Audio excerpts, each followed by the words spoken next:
Hi there, Dean Chiaravallotti here in Solar Slopes. We have a special episode today because we are live from Florida, from Windmar headquarters in Florida, and super excited to be able to speak with Vale.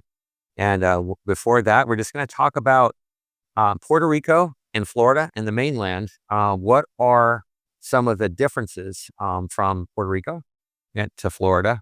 And what opportunities might there be for us to learn from the Puerto Rico market? And I'm here joined by Vale. Please introduce yourself. Take 1 to 2 minutes. Introduce yourself and about your experience in solar in patterns. Thank you for the invitation. It's an honor to be here. My name is Vale Aldamuy. Been doing solar for more than 2 decades now. They call me the dinosaur. I'm only 52 years old, but born in Puerto Rico. Started solar back in 2004, 5, before net metering, and and it was very expensive.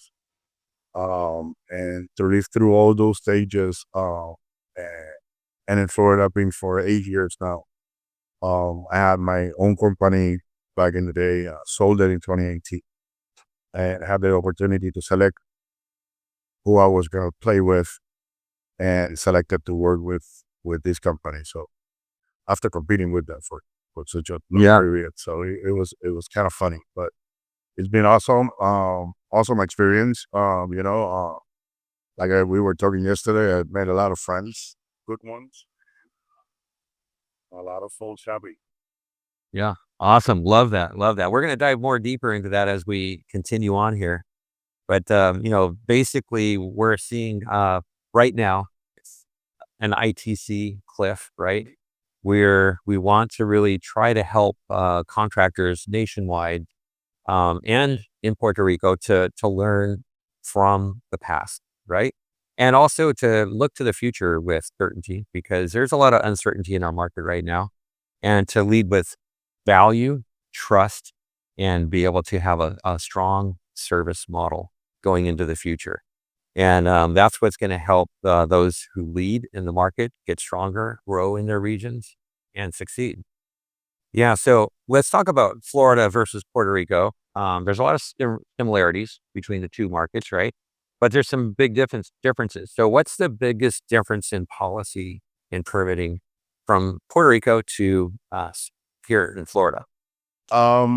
I just call it much more mature market, but Puerto Rico is a little bit more mature in the solar space that the Florida is. And at least that's my take on it. Sure.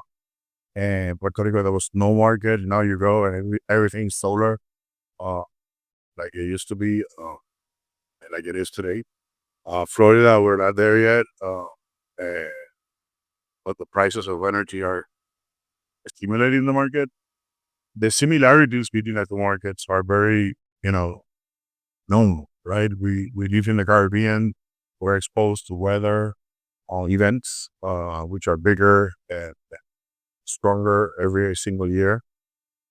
Even though we've been lucky this year, who knows next? The weather, Mother Nature always catch up, and we need to be ready for it. I think that's similarities between the markets in terms of weather. Sun hours, are important for our industry. We got those. Um, a lot of residents, we also got those, and expensive energy. When I got into Florida in 2016 market, we paid 6 cents, 9 cents, 10 cents kilowatt hour. Today, we're on the 16, 18, 19, maybe 20s kilowatt hours. So yes, it's getting more expensive. We've seen it in 8 years, and the next 8 doesn't look any better than the last 8 did. So those are similarities. Puerto Rico has been through some learning curve stimulated by the hurricanes Irma and Maria, back-to-back weeks on the 2017. We devastated the island. We talked a little bit yesterday about that we lost more lives in Maria that we've lost in Katrina, or we lost it in 9/11 or elsewhere. Is the biggest disaster, biggest loss of life in the U.S. history, weather related. So we learn a lot from that experience. Us who lived through it, um, especially in the business, it was game changer for us, and I think for the nations and the world. Yet, we were talking about that as a consequence of that, every battery was tested in the real time, on the real life situation, emergency, right? Where the variables are whatever you can get your hands on, mode, not necessarily what the book says. Yeah. So that taught us a lesson, but it also kept the community together. What I mean community is the industry, the solar industry. For some reason, when you start an industry, it's what Florida are going through right now. Everybody's doing their own thing, and we think we are going to Mars, and nobody wants to share because they think we're inventing something that the other guy doesn't. Welcome. We're not. Things are already invented. Yes, manufacturers come up with some upgrades from time to time, and but the storage is the storage, and the panels are the panels, and that's it. So that's one thing that Florida needs to grow, right? That energy, that community that the disaster brought to us, right? Speeded that process. We came together as an industry. We needed to figure out, the engineers, the PhDs, everybody, installers, sellers, how to install a battery, how it worked overnight. This was, like I told you yesterday, before Maria, we sold savings, right? Mm. Because our grid, on top of not being good, it's super expensive. But after Maria, we noticed that the market changed. We needed energy, and the only way to get it was to get batteries. But guess what? Nobody had done it in there. But just a few of us were playing with that technology back in the day. So we met at the office, and we make the installation happen at the office, so we can then scale it and get to the community and get people help. People were dying. This was a game changer. It was a luxury to save some money versus leaving it. Right. Absolutely. Yeah. That was the game changer. That was what clicked. What the spark was. Yeah. So, really, let me ask you, you had let told me about just a few days after the Maria, you traveled through some pretty ravaged roads to get to the actual uh, office, right? And can you tell me what you discovered when you got to your office? It was pretty funny. We were cutting trees and making our way out after Maria. Here again, every tree's on the floor, so we have to do your thing. We did that for 3 days. The only radio station that we were listening at happens to be on the office building I had my office. So it was pretty funny. And I said, if these people have energy, I must have energy in my office. So let's go there. Finally got to the office 3 days later. It was a Friday. It was around 10 a.m. We needed to be back home by 6. There were orders to be home by 6. Yeah, it was needed to be home by 6. Believe me. So we get to the office. My office was on the third floor. I get to the building. There's a line of people waiting on the stairs. They were saving energy by not using the elevator. So I start, with my family, my wife, my 2 kids, we were going up the stairs, and these people were waiting at my office. I was really curious about it. Remember, I had almost $30 or $50 million sold in projects attached to a grid that it was not assisted. I knew it because I was right here on the street, and all the grid was in the street. I saw it. So I had 200 people on the payroll. So how the heck I'm gonna pay these payroll? What's my Yeah. right coming to the office? So, and when I get there, open the office. There was an employee of ours that lost everything during the hurricane, and he had to go to the office to sleep, to take shelter with all his family. So it was really shocking that you are over your office and there's people inside. Yeah. Mhm. And I asked him, what are these people doing here? He said, I don't know. And I go out. I said, what are you doing here? Well, you saw me the modules. I need the batteries. He's a bag of money. These people weren't playing. We raised that day more than $700,000 cash without a bank, without knowing what to do with it. So it was really eye opening that, and I told you this yesterday, and I'm gonna say it again. I sold because of the savings of saving the world, and I sold solar because it made me a lot of money. Now I sell solar to help lives, save lives, and it's a big difference. That's the urgency. Solar and battery. And Right. Yeah. it doesn't Yeah. need kind of has been uh pinnacle of selling storage. In the state of Florida, we got an 80% attachment rate. We're fanatics. We like our storage, the better customers, the well equipped for anything and everything that is going to be thrown at. Yeah, absolutely. So let's talk about the Puerto Rico grid fragility, right? How fragile it is compared to Florida, and what what do you think are that causes urgency status when it comes to Very, homeowners? very interesting. Why should I buy a battery in the state of Florida, right? Puerto Rico sells a lot of batteries because the grid goes down. It's poorly uh, working and it's not well maintained, and people doesn't have power in their homes, so they use storage for that reason. On top of it, it is an expensive energy grid. So, you know, here in Florida, what's happening, and it's weather related too, right? In Florida, people started buying batteries because it was weather related. But now we're seeing more and more and more the same thing that is happening in Puerto Rico in the last 2 years. That is, when you have enough amount of storage in a grid, the utility needs that help. Why? Because it's cheaper to buy some of the energy from your storage and pay you rather than running their own peak plants to run the grid. That's called a BPP, a virtual power plant. It is happening in Puerto Rico more than 80 times just in the summer. We save more than 1 million customers going out of line using the 160,000 batteries in the grid to compensate. That's happening in Florida. Seco has a program with Tesla that we're very proud to be a partner of, and we are doing that in Florida and Seco, and they're getting payments. So you add batteries to become basically a partner in this new energy market. And we're talking about data centers. Gigawatts of energy are needed to deploy these data centers / AI stuff that we know of, right? Where is it going to come from? Do you think we're going to build a nuclear plant that is going to take 10, 20 years to build and permit in any part of the U.S.?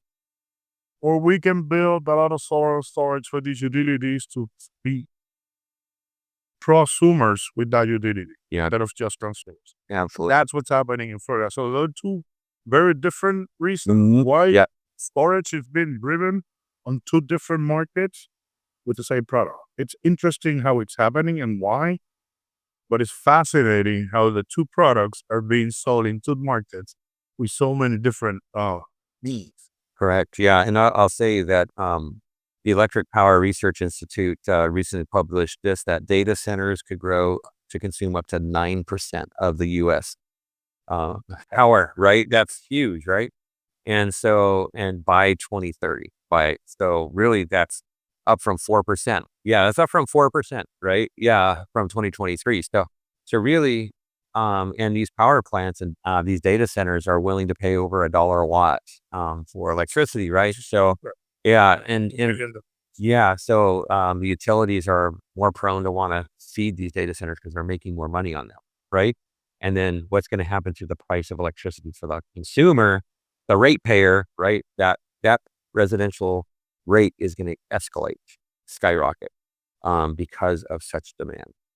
Yeah. So I think I appreciate you drilling down on what happened after Maria and like the differences, right? So let's talk about battery adoption drivers, emotional versus operational. Um, what has battery, we talked about before Maria. What was the battery attachment before Maria? Uh, I won't say zero, but as close to zero as possible. I will tell you my experience. We used to sell, 100 to 200 systems a month. There was none batteries, yeah, before September 2017. Afterward, right now, we have a 99.9% attachment rate in Puerto Rico. Not only Winmar, but the industry as a whole. And we install a lot of systems. I mean, Winmar alone is more than 1,500 homes every single month. Just in solar. We do roof, we do other things, but solar alone is just, a huge amount of storage and a huge amount of solar. We've installed over 60,000 Powerwalls between the versions 2, 3, and their derivatives. Absolutely. So I think, and the reason is Puerto Rico is emotional. You don't have it when you need it. My son is diabetic, type 1. So having insulin refrigerated, it's crucial for his survival. So we take things for granted. But once you don't have them, that's when the emotion takes over. Here, it's more, in Florida, the storage is more driven by the economics, which is facts. And the opportunity to get into a market that otherwise you might not be able to jump in. And I think it's two different territories making the strive on storage, looking at it from two different ways. Yeah, absolutely. And even with the ITC sunsetting, people who are buying solar and storage aren't relying on a tax credit. They're looking, there might be an incentive right now, but when there's a hurricane or a natural disaster, like a looming something looming, the phones start ringing, right? Are you like, really, I right? have to start. Right, right. So, right, that's it. And Yeah, the ITC that I want.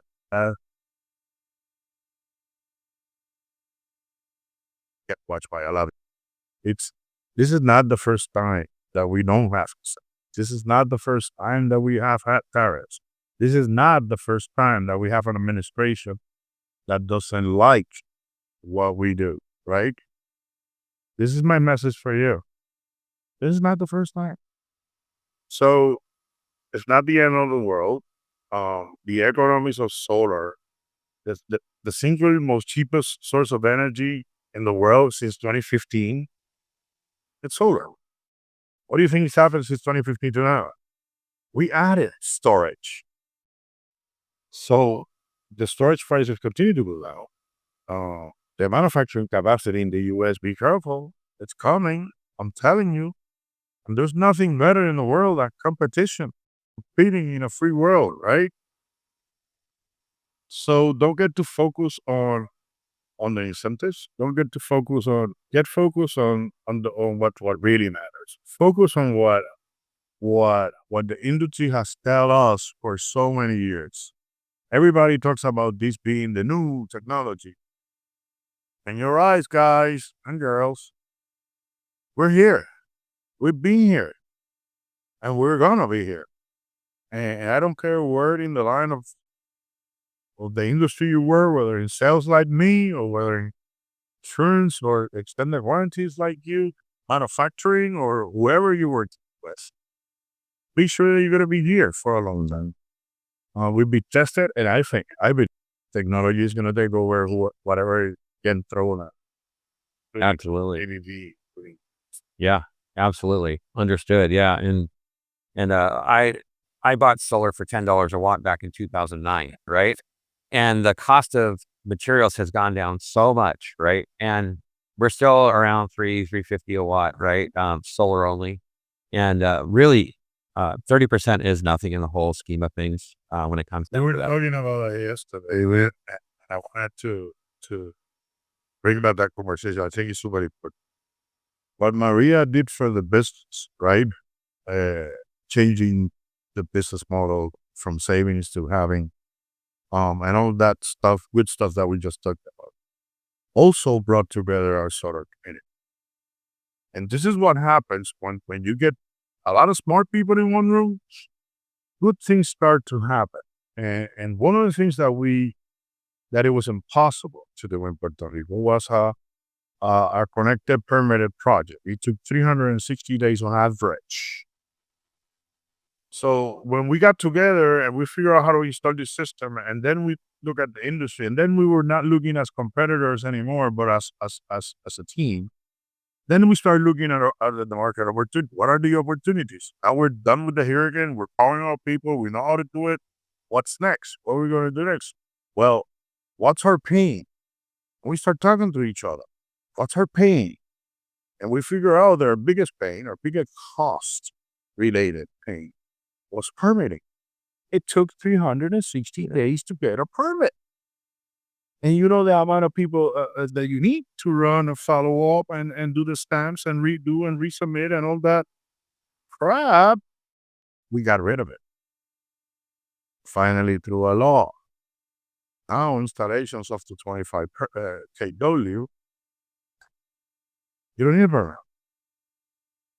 What happened? People tell me, no, in Puerto Rico, you sell a lot because they don't have no grid. I'm going to tell you something. That is, yes, right? Saying no, it will be lying. But the driver is that we don't have a permit. So I'm a contractor. I can sell today, install it tomorrow, and get paid the day afterwards. If I ask our audience how many of those want that, I will bet that every single one of us. What is the savings of that cost? Hard red tape cost. Well, Texas is doing it.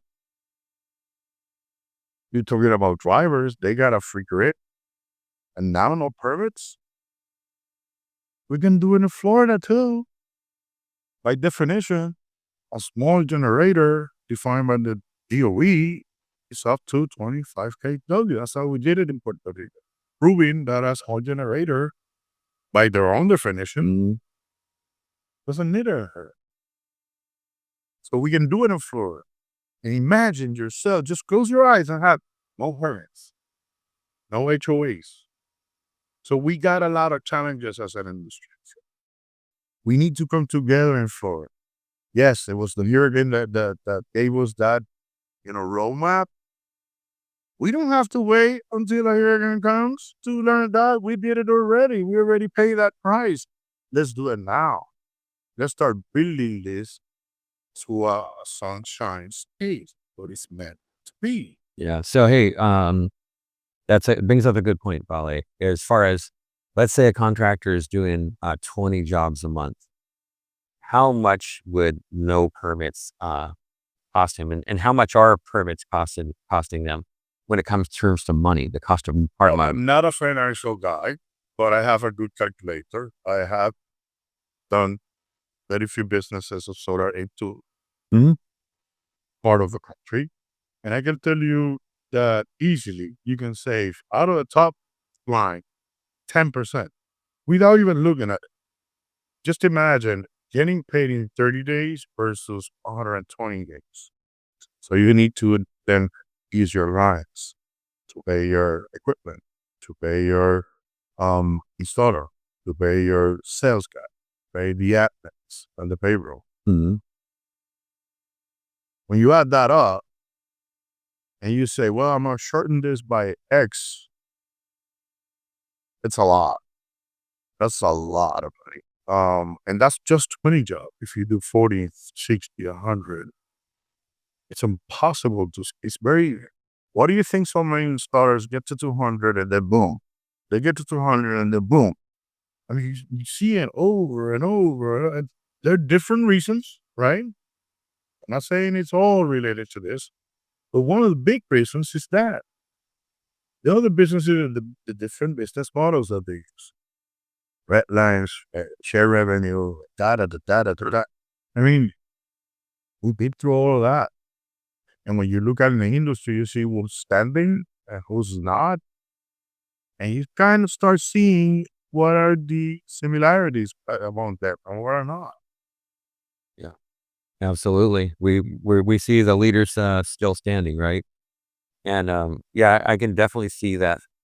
The permitting has been an issue in some states. It takes over 200 days still.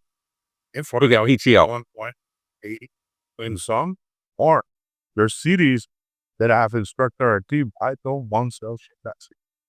It's a city. It's 2 or 3 of them.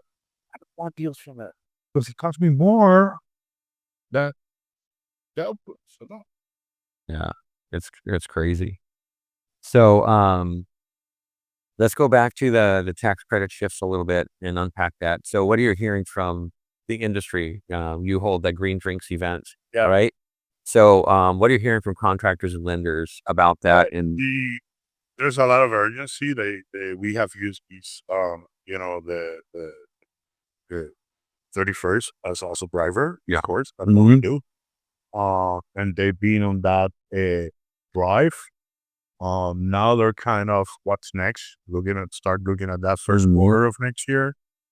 Florida, it's like on the cool side, so solar gets less energy we use. So and looking at that, it's figuring out what to do.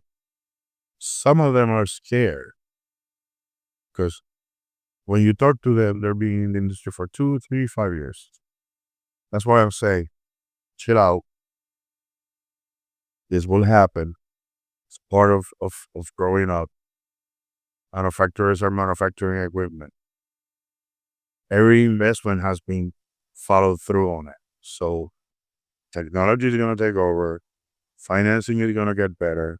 One financier with bankrupt, there's 5, 6, 7 of them right now. Bro, learning, dealing, and willing. So we'll get back in the horse. It's just a matter of sticking it out, finding new ways, cheaper ways to produce your sales and your installs. Be smart about your time. Use AI. Don't be shy. Use every tool that is out there. I didn't had those tools 20 years. I would have killed for those tools. Clear. So use them. When there's a will, there's a way, and there's a life to be saved. You should do it. Execute what you came here to do. That saves lives. One module, one customer, well served at it. that's great. The great advice because we see like kind of a sales wave happening, full pipelines, um, contractors even selling into 2026 now with trust value and long term service in mind, and really making sure that they can fulfill on those projects is very important, right? Because every time that a customer doesn't get what they were You lose promised, yeah, you lose 5, but also it's those reviews that go online, more homeowners see that, and hundreds of homeowners see those things, and it's not good for our industry. no, and we in the sales side, we have been very, very bad to the industry. We need to clean ourselves up. Start over promising and under delivery and delivering the promise solo.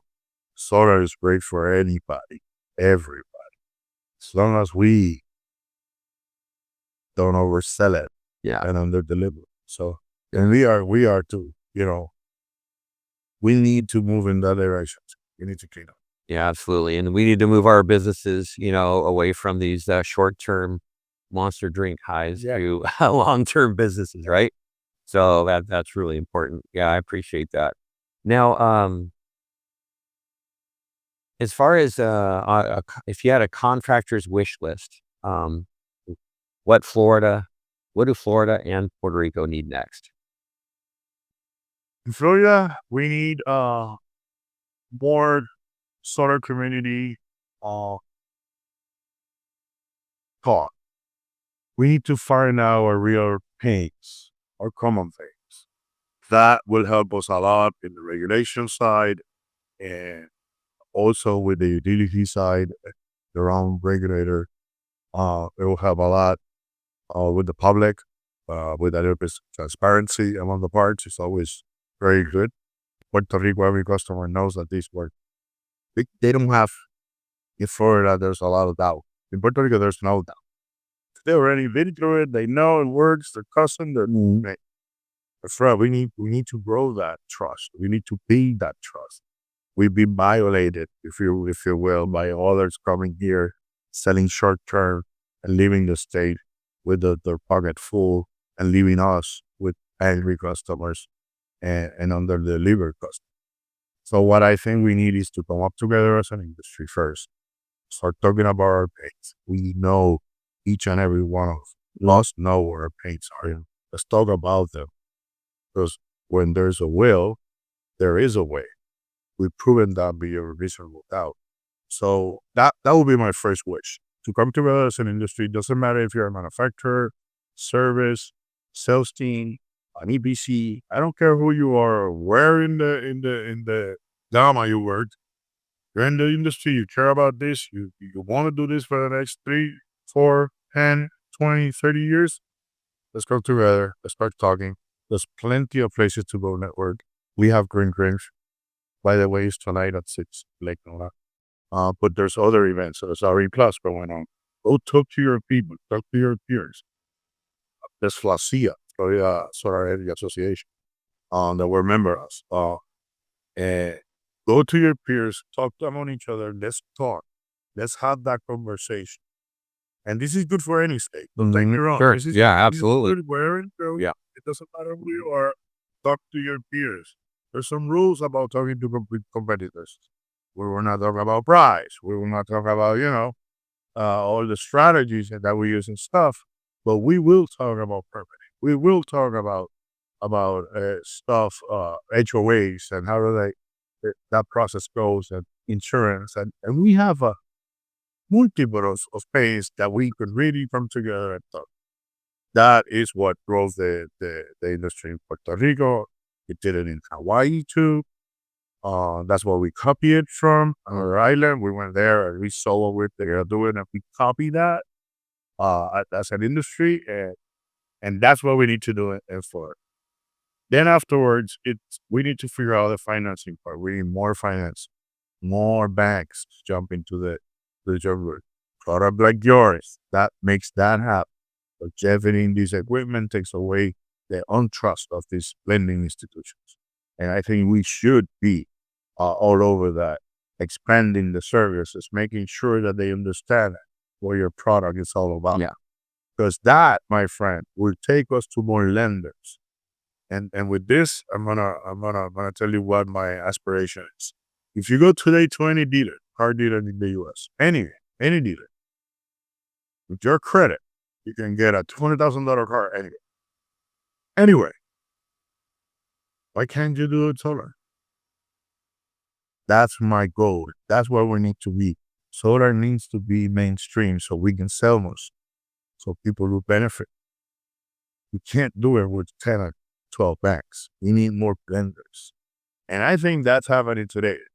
So even though we don't have a BBV anymore on the personal side, hello, it's competition coming. This is America, and we love when competitors get together, right? Yeah. There's better deals for us.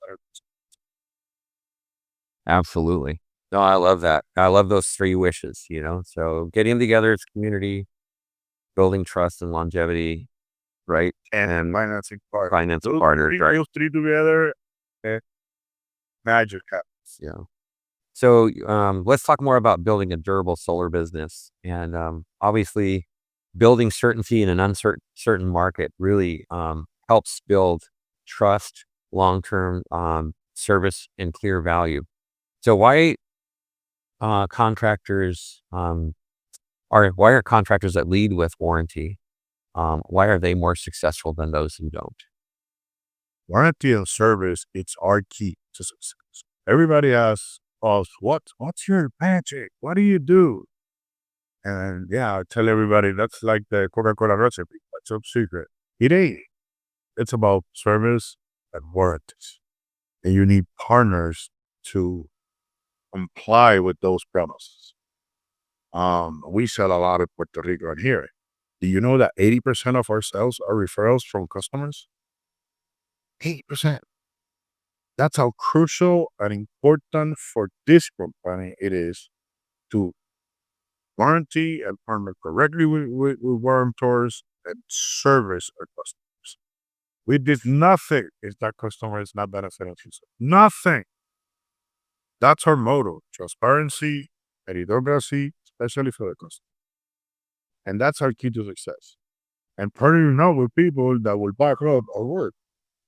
Because if you don't, then your word is good for nothing and you lose cost. You won't be here for 22 years that we'll be. That's what keeps that's what separates us from the industry. We have a 24/7 line.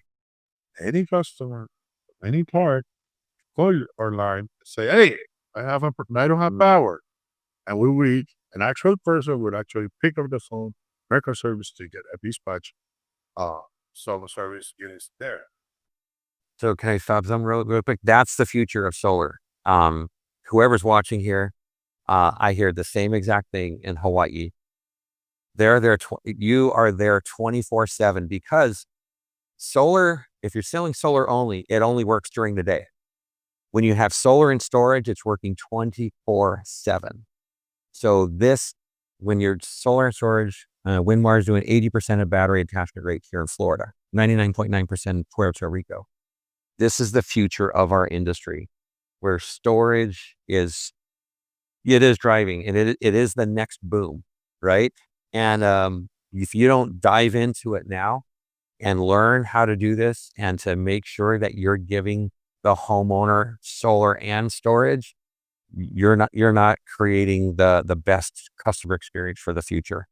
And learn from companies like Windmar, right? And from people like Vale here, because this service, this long-term service on the back end, they've been in business 22 years, but they still say, hey, we want to be a provider with Solar Insure to be able to get paid for that warranty service work on the back end, to have the battery replacement, right? After it's expensive to replace the battery, right? So I'm looking at racks full of power walls behind us here. And really, they have a 10-year warranty, but now they have a 30-year warranty with a replacement built in for ownership, right? And Contractors should know that that's an amazing stuff. When you're into an industry, the first thing that happens is the sell, then the install. But that in 5 years, my friend, 80% of your income will not be that. It will be service. Because you know what happens? Things happen. Cables, they get burned. It happens. Breakers, they get burned too. It happens. Houses leak. And we have to remove the equipment, do a new roof, and put it back. And we all know that service is a recurring revenue. So if you are working for somebody that doesn't have a service department, are they going to take care of those customers that you know what I mean?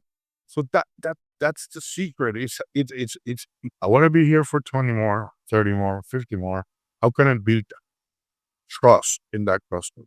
Trusting that customer will pick up the phone and will answer, right? That certainty, it's only met by a lot of years of trial and error. We try everything and anything under the sun. Believe me, why not save X amount of money doing less? You don't. The cost of acquiring a customer. How much does a customer? If I ask any contractor in this chat, I want to say in the US, the mainland is everywhere from 32 to 4,200 bucks each. 80% of ours are referrals for our customers. Yep. That's how much value it has. So when you talk about adding cost to your operation, not really, you're saving cost in your operation when you think long term. When you're here to take this job as the job for the next 2 or 4, 3 decades, then you start seeing the opportunities within the market. That's what we see. We see a lot of right now. We're excited. Yeah. Because the opportunity right now, it's even bigger than before. The market got a little bit smaller, so we get a bigger piece of the pie. Yeah. I'm excited. You should be too. If you're still standing, you're one of the few. Look yourself at the mirror, say, hello, I'm here. Let's totally get, that's all it takes. Yeah. That's it, huh? Yeah. I love it. And having that long-term service model, energy service provider mindset and process through your business, we're don't call yourself a solar installer because all solar installers do is install solar. Be an energy service provider. You are there to provide a service like a utility. We don't sell modules, we sell a service. And if you Yeah. only say that, You're not even charging sales tax, right? Because you're selling. Sure. Yeah. batteries, contractor is very good. Who's gonna put it together? Who's gonna design it? Who's gonna make it work? You are. So you're a service provider. It's any service that you provide, and good. And be proud of your service. Each customer is super important. Each and every one of them, notice them, listen to them, take care of them. Don't hang up the phone. Those are the small things that get you from where you are to where you need to be. Yeah. And sometimes I'm just answering your call, and sometimes they are right, and sometimes they're wrong. Just listen to it. Yeah. Not that difficult. Absolutely. So we learned from this, build trust with a long-term service model with warranties and having warranty providers like Insure help support your business to help be able to pay for that service work in the future and replacements on the parts really helps for that long-term service model. Now, I know we're kind of getting toward the end of our conversation, but I just want to ask you, where is Florida as far as opportunity? Against the rest of the country, for growth. Well, we're called the Sunshine State. I will start there, and we got a long way to go. So there's a huge opportunity in Central Florida. That's where we are. We have offices in Tampa and here in Orlando. Um, and utilities. My recommendation would be focus yourself and be the best that you can be in your market. Florida has 48 utilities, 178 counties and growing, and more than 3,000 HOAs. If you're going to build a business in the state, it's going to cost you a lot of dollars.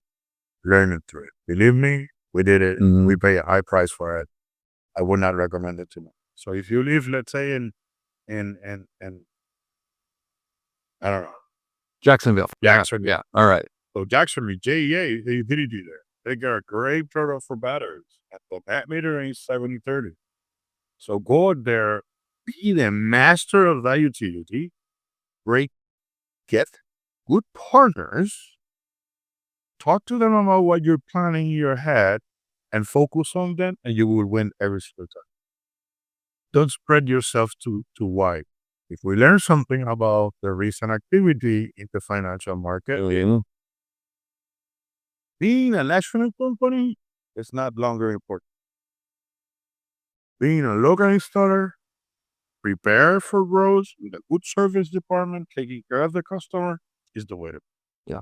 So now, in my belief, in the next 5 years, you will see bigger local installers instead of, and the financing companies behind them, kind of a car dealership model, and smaller whole state, whole nationwide financing companies. So be aware of that. Why? If it's difficult to manage the whole state of Florida, imagine 3 states, 4 states, 10 states, 20 states. Nobody can master that amount of states with enough success. We built 1,500 installations alone in Puerto Rico market. We didn't get out of Puerto Rico before we hit that milestone.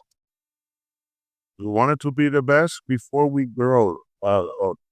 And here we have Big Mama Local installed. We've been here for 8 years, doing our craft, losing dollars in the permitting process, taking the calls of what this is. One of the cities told me 6 months after we submitted the permits with the storage, what was that?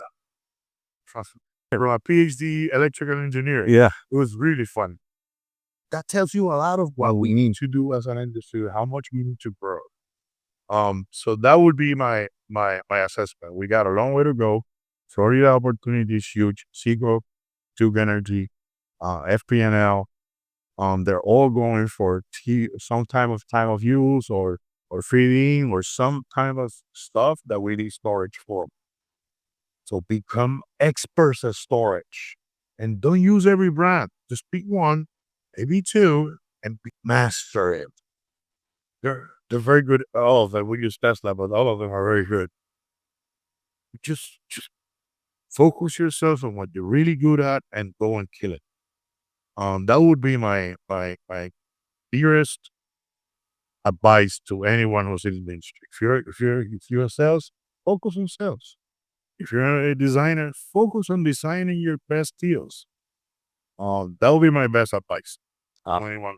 Love that. So lots of opportunity in Florida, right? Lots of opportunity for Winmar to grow in the market, right? And that's beautiful, wonderful to hear.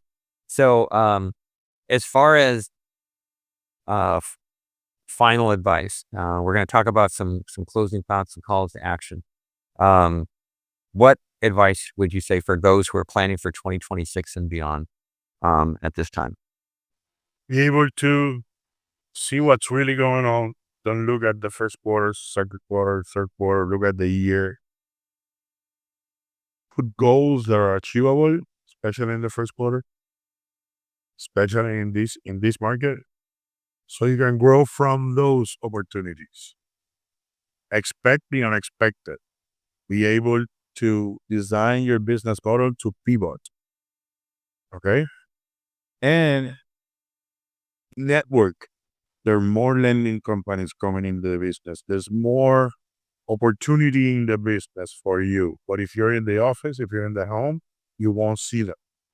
Go to RE Plus, go to Flacia, go to this network, go to Green Drinks, meet with people, and you will be able to figure out their stuff. This is a vibrant community as long as we keep it together. I think that would be my best advice. Focus on what you're good at, get niche, focus on one market, go for it. Florida is huge. So take your pick. Where you lead. Yeah. If Yeah. there's plenty of customers out there. And become the masters in storage. If you're not, you're late. Start today. Easy peasy. Educate yourself right now. It's easy peasy. Go to YouTube. You will learn everything. Go to these events. You would see the people from distributors, from manufacturers, from everywhere. You will set up with them. They're crazy to sell. And if you're willing to buy, it will be synergy immediately. And in the industry, in the solar industry in particular, we help each other. So if you want to come, just talk to us. We're here. We're not far away. Pretty sure anybody can talk to you. Yeah. You can point them on the right direction. Absolutely. Yeah. That's how solid we are. Yeah. Awesome. Love that. And I would definitely say I would mirror those words exactly. That vision and plan can work anywhere in the country, whatever state, right? Being that energy service provider, building trust, value, leaning on that, and really having that long-term service model that's profitable, right? Yeah. And that's going to bring you, recurring revenue. Not only that, but also help you to get the referrals on the back end, right? Like you're 80% referrals right now, right? There's companies out there watching right now, wish they had that, Yeah. right? And that's what can be built long term. There's a lot of honey. Yeah. There's a lot of patience. A lot of honey. Have a good time. But when you do, you save so much money, effort, and good custom. This our CEO JJ told me once, and I'm gonna repeat this because I think it's appropriate. A storage customer is a better customer. You can install panels on a house, and they can save $10 a month, $20 a month, $100. When the power goes out, the first thing that they're gonna think is that piece of crap doesn't work. When you install storage in a customer house, they will refer out. They will also be happy. But because when things happen, they do have power. we'll be thinking about you. The better customers. Trust us. We've been in business for so long. Doing solar alone is not going to help you. Doing solar and storage, it's a better customer. I'll be my advice. Awesome. Love it. So, hey, I wanted to thank, we're at kind of at the end of our time here, but want to thank Vale, you for coming in, Winmar for allowing us to film here. And love being here in sunny Florida from Utah. It's beautiful here. It's about 80 degrees and beautiful and sunny. So really what we're going to do is continue to have people on solar slopes to be able to give you the information that you need to be able to continue to thrive through 2026 and beyond. And we look forward to seeing you on the next episode of Solar Slopes. If you know anybody that, or you want to be on an episode, please feel free to reach out to me. Or if you have any subjects or questions, please ask on LinkedIn, DM me. Dean Chiaravallotti here, Vale Aldamuy. Aldamuy. Yeah. And we'll see you next time on Solar Slopes. Thank you very much and have a great day. Thank you, guys.